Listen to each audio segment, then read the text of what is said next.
All right, ready to dive into some scuba safety. Always. We've got this excerpt from a diving manual, and it's all about understanding the why behind the rules. Not just what to do, but why we do it, so you can be safer out there. Makes sense to me. And we've got our expert to help us break it all down. Happy to be here. I love this stuff. Perfect, let's jump right in. One of the first things that caught my eye was this idea of one descent, one ascent.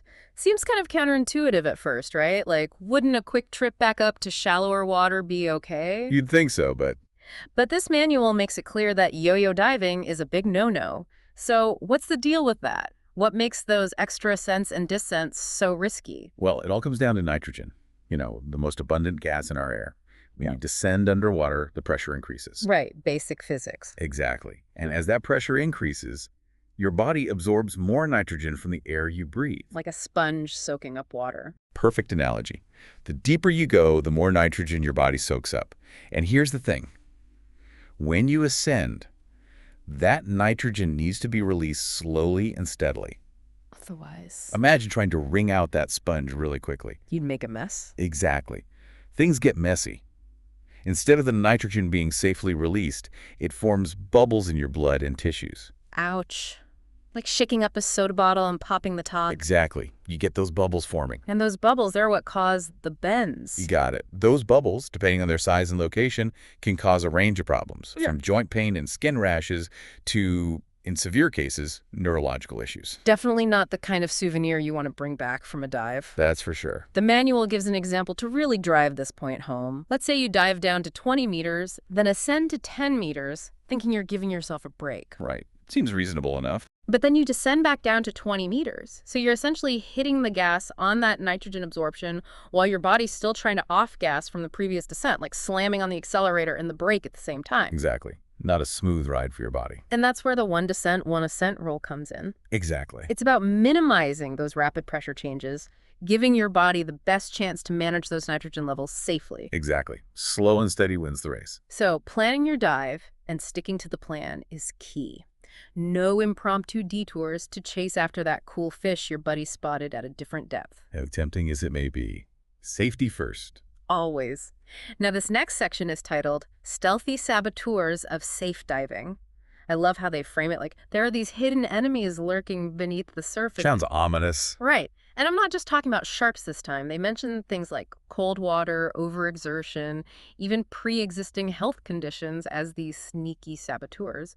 So break it down for us. How do these seemingly unrelated factors actually mess with a diver's physiology? Well, it's easy to think that being physically fit means you're automatically a safe diver. Right, like I can run a marathon, I can handle a scuba dive, that kind of thing. Exactly.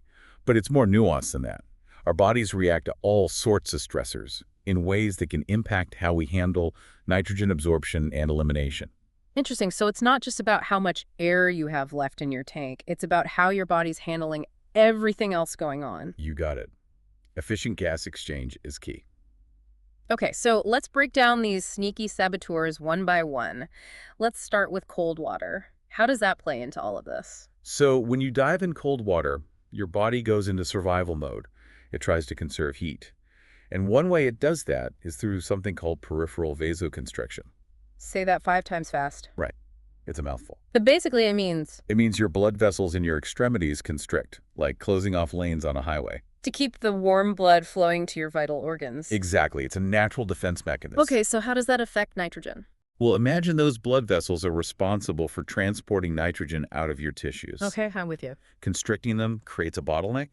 It slows down that crucial off-gassing process. So even if you're following all the other rules, cold water throws a wrench into things. Exactly. It adds an extra layer of complexity. So what can you do about it? That's where proper exposure protection comes in. A good wetsuit or dry suit can make a world of difference. And, of course, adjusting your dive profile accordingly. Shorter dives, shallower depths, those sorts of things. So it's not just about how long you can hold your breath. It's about being smart and listening to your body. Makes sense. Okay, so that's cold water. What about overexertion? How does that factor in? Well, when you're working hard underwater, your body demands more oxygen. Naturally, you're using more energy. Exactly. And you're producing more carbon dioxide as a byproduct. So now you're putting extra stress on your respiratory and circulatory systems. And remember, you're already breathing through a regulator. Right.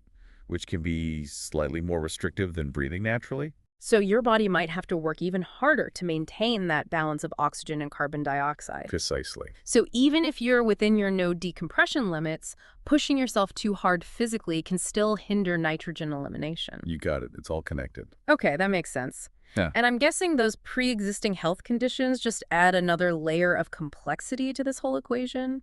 Absolutely. Things like heart disease, asthma, diabetes, even just having a cold can impact your body's ability to handle the stresses of diving. It's like our source says. We must monitor our health condition by having regular medical checkups, adopt a healthy lifestyle by avoiding alcohol, tobacco, and/or other drugs, and be aware of the influence that age, obesity, and physical condition can have on our sport performance. It all ties back to self-awareness and being responsible. Right, knowing your limits. Exactly. Diving has inherent risks, and understanding your own physical limitations is crucial for managing those risks. So before you even think about strapping on that scuba gear, have a frank conversation with your doctor. Absolutely. Especially if you have any pre-existing conditions. A little preparation and self-awareness can make all the difference. Couldn't agree more. It's like you really need to do your homework before you jump in the water. No doubt about it. Speaking of homework, our source dives into some concrete guidelines for ascent speed, specifically the 9-meter rule. Ah, yes, the 9-meter rule. It's one thing to talk about slow and controlled ascents, but having a hard number makes it much less abstract. Definitely. So 9 meters per minute, that's the magic number. Why 9? What makes that the sweet spot? Well, remember that sponge analogy we talked about?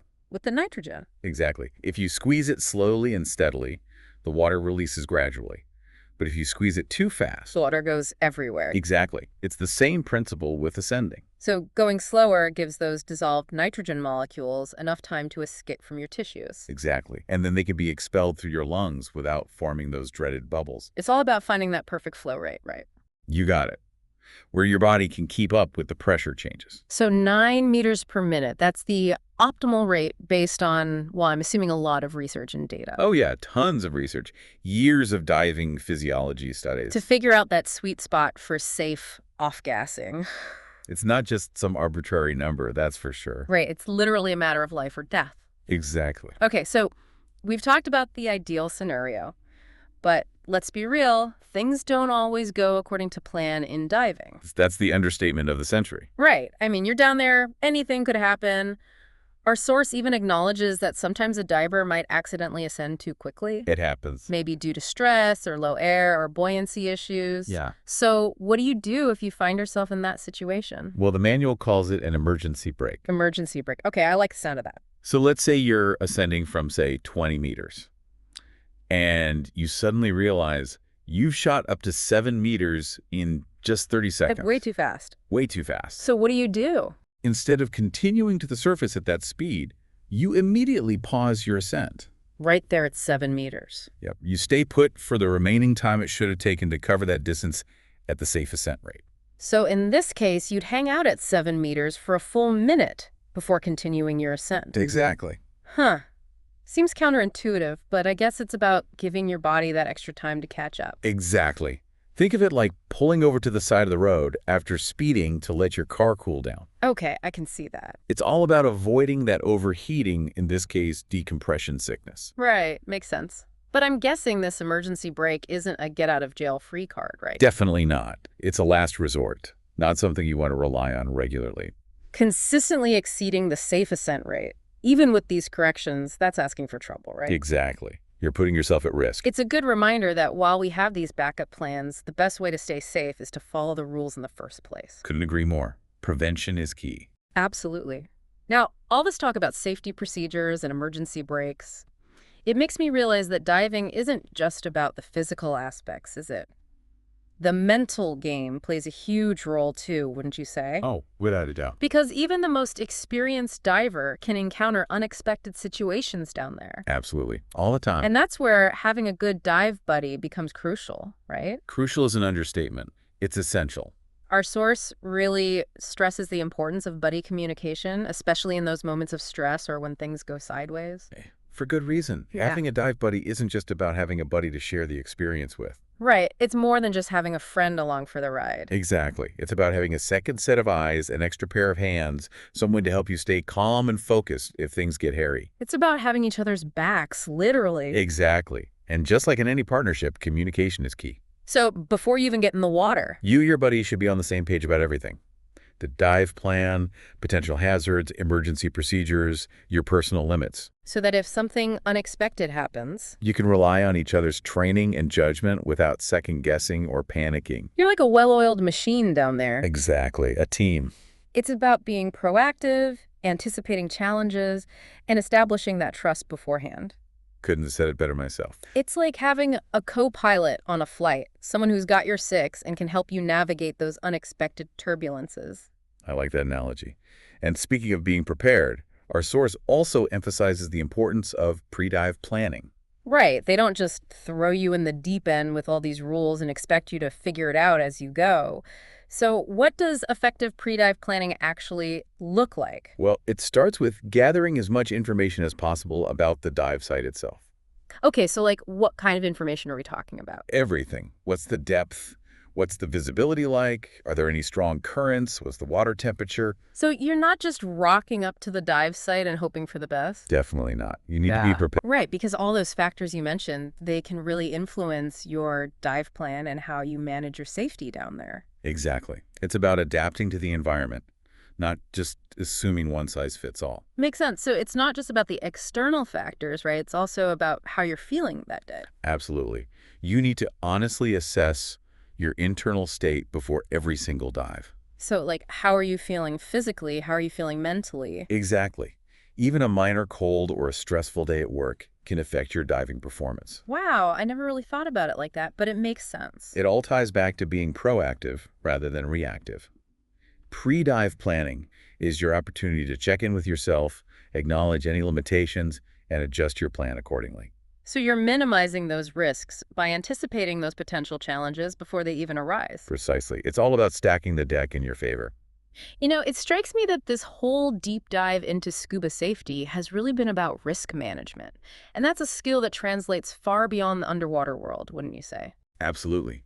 The principles we've discussed, controlled descent, understanding your limits, being prepared for the unexpected, those are valuable life lessons no matter what you're doing. Totally. It's like that saying, life is a journey, not a destination. And sometimes that journey takes us to some pretty unexpected depths. Indeed.